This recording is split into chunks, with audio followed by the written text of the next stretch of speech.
അവർ ഇന്ന ആൾ നിർത്താൻ പറ്റൂല എന്ന് പറഞ്ഞപ്പോൾ പാർട്ടി അതിന് വഴങ്ങാതെ വന്നപ്പോഴാണ് എനിക്കൊരിക്കലും ഈ സ്ഥാനാർത്ഥിത്വം കിട്ടരുതെന്നുള്ള രീതിയിൽ അവരിങ്ങനെ ചെയ്തത്.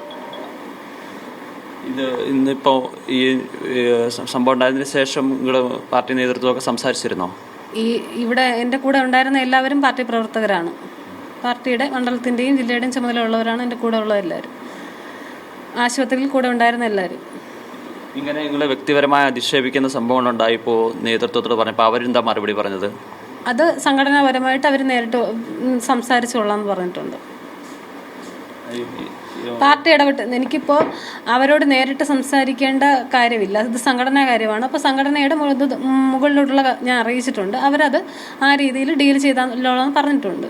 ഈ തെരഞ്ഞെടുപ്പ് പ്രഖ്യാപനം അല്ലെങ്കിൽ ഈ പ്രചരണമൊക്കെ തുടങ്ങുന്ന സമയത്താണ് ഇങ്ങനെ വ്യക്തി അധിക്ഷേപം തുടങ്ങിയിട്ടുള്ളത്, അതോ നേരത്തെ തന്നെ തുടങ്ങിയിട്ടുണ്ടോ?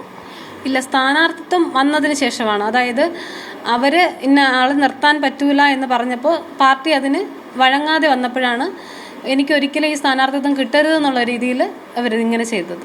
താങ്കളെ ഒഴിവാക്കി മറ്റൊരാളെയും അങ്ങനെ കൊണ്ടുവരുന്നതിൻ്റെ ഭാഗമായിട്ടാണ് അവർ നിങ്ങൾക്കെതിരെ ശാലിനിക്കെതിരെ ഇത്തരത്തിൽ പ്രചരണം നടത്തിയത്. അങ്ങനെയാണ്. എന്തായാലും സംഘടന ഇക്കാര്യത്തിൽ കർശനമായ നടപടി എടുക്കുമെന്നുള്ളൊരു വിശ്വാസമുണ്ട് അല്ലേ? അങ്ങനെ ഉണ്ട്, സംഘടന എൻ്റെ കൂടെ തന്നെ ഉണ്ട്.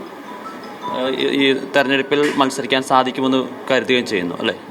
അത് പിന്നീട് സംഘടനാപരമായ തീരുമാനങ്ങൾ അനുസരിച്ച് ചെയ്യുന്നതായിരിക്കും, പിന്നീട് ആലോചിച്ചിട്ട് ചെയ്യും എന്തായാലും. എത്ര നാളായി പൊതുപ്രവർത്തനത്തിൽ നിൽക്കുന്നു? 2 വർഷം കൊണ്ട് പൊതുപ്രവർത്തനം രംഗത്തുണ്ട്. കഴിഞ്ഞ തെരഞ്ഞെടുപ്പിൽ മത്സരിച്ചിട്ടുണ്ടായിരുന്നു അല്ലേ? കഴിഞ്ഞ 2 ഇലക്ഷനിൽ മത്സരിച്ചിട്ടുണ്ടായിരുന്നു, പക്ഷെ എൻ്റെ വാർഡിലല്ല, വേറെ വാർഡുകളിലാണ് മത്സരിച്ചിട്ടുള്ളത്. ഞാനിപ്പോൾ നിലവിൽ മഹിളാ മോർച്ചയുടെ ജില്ലാ സെക്രട്ടറിയാണ്. നിങ്ങൾക്കെതിരെ വ്യക്തി അധിക്ഷേപം നടത്തുന്ന ആളുകൾ അവർ ആരെ സ്ഥാനാർത്ഥിയാക്കാൻ വേണ്ടിയിട്ടാണ് ഇത്തരത്തിൽ അങ്ങനെ ചെയ്യുന്നത്? അങ്ങനെ ആരുടെ പേര് പറയാൻ എനിക്ക് താല്പര്യമില്ല, ആരുടെയും പേര് ഇതിലേക്ക് വലിച്ചഴിക്കാൻ എനിക്ക് താല്പര്യമില്ല. അപ്പോൾ അവരറിഞ്ഞുകൊണ്ടായിരിക്കത്തില്ല, അവരുടെ പ്രേരണ കൊണ്ടായിരിക്കും അവരത് ചെയ്തത്, അതുകൊണ്ട് അങ്ങനെ പറയാൻ എനിക്ക് താല്പര്യമില്ല.